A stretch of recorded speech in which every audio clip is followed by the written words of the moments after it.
Marcus Aurelius did not write for an audience. He wrote to steady himself. His thoughts were not advice for others, but reminders meant to keep his own mind clear in the middle of responsibility, power, and pressure. That is why they still feel honest. Marcus lived at the center of influence, yet his writing turns inward, not toward escape, but toward grounding. He understood something quietly important. Life becomes unstable when the mind loses its balance. Marcus Aurelius did not believe peace came from controlling events. He believed it came from understanding where control actually ends. He returned to this idea again and again.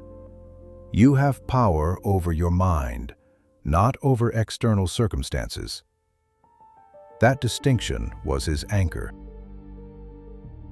Most inner conflict begins when this boundary is ignored.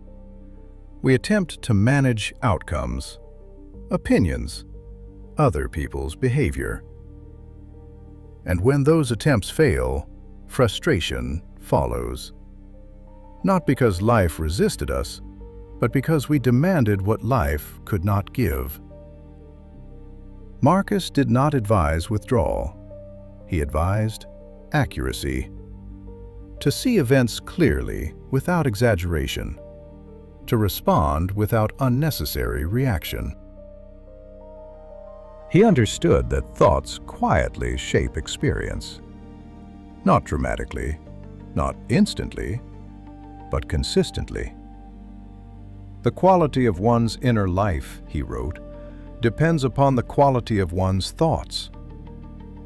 This was not positive thinking.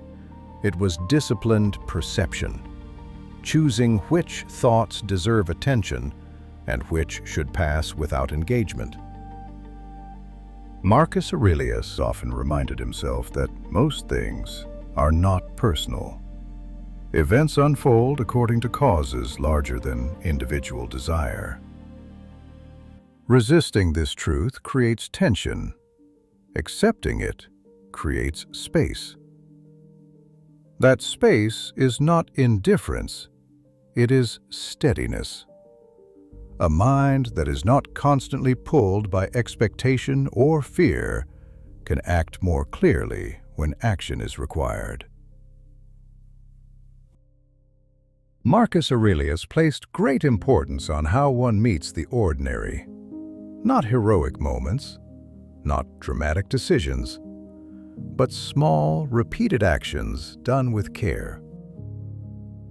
Do every act of your life as if it were the last, he reminded himself. Not to rush, but to remain present. Presence for him was a form of respect. Respect for the task, respect for others, respect for time. He also understood something rare about difficulty, that obstacles are not interruptions, they are material. What stands in the way becomes the way, if met without resentment. This perspective transforms hardship, not by denying discomfort, but by removing resistance to it. Energy once spent complaining can be redirected toward effort and understanding. Marcus did not seek admiration. He sought alignment. Alignment between thought, action, and character. He believed character is revealed not by intention, but by response. How one reacts when plans collapse, when expectations fail, when recognition does not arrive. In this sense, Marcus Aurelius wrote less about power and more about humility. Not weakness, but clarity about one's place within a larger order. His writings remain valuable because they do not promise escape. They offer orientation. a way to remain balanced inside uncertainty. He understood that calm is not the absence of pressure. It is the ability to remain internally ordered while pressure exists. This is the quiet strength Stoicism points toward. Not dominance, not control over others, but steadiness of mind in the middle of life as it is. That steadiness is not inherited. It is practiced, moment by moment, judgment by judgment, choice by choice. Marcus Aurelius did not leave behind rules to follow. He left reminders to return to clarity when the mind begins to drift. And perhaps that is why his thoughts still matter. They do not tell us what to become.